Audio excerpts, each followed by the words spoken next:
জাতীয় ক্রিকেট দলের সাবেক অধিনায়ক এবং নড়াইল ২ আসনের সাবেক সংসদ সদস্য মাশরাফি বিন মর্তুজাকে কড়া ভাষায় সমালোচনা করেছেন জাতীয় নাগরিক পার্টির এনসিপি উত্তরাঞ্চলের মুখ্য সংগঠক সার্জিস আলম।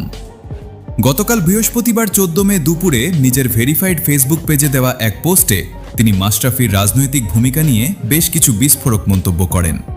সার্জিস আলম তার পোস্টে ২০১৮ সালের নির্বাচনের পরিসংখ্যান টেনে আনেন।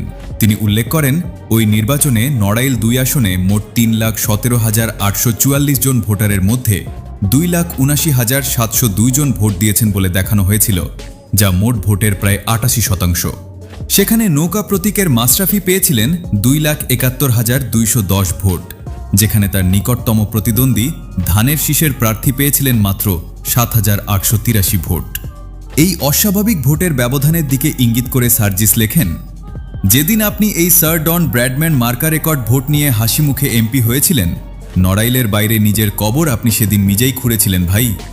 সার্জিস আলম তার পোস্টে মাশরাফির ক্রিকেটীয় ক্যারিয়ারের নৈতিকতার সাথে তার রাজনৈতিক ক্যারিয়ারের তুলনা করেন।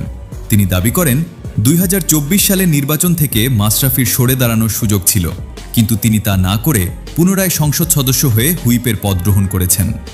মাশরাফিকে উদ্দেশ্য করে তিনি আরও বলেন, সারা জীবন ম্যাচ ফিক্সিংয়ের বিরুদ্ধে দাঁড়ানো আপনি যখন নিজেই ভোট ফিক্সিংয়ের লোভে পড়েছিলেন, সেদিনই আসলে নড়াইল এক্সপ্রেস লাইনচ্যুত হয়ে গিয়েছিল।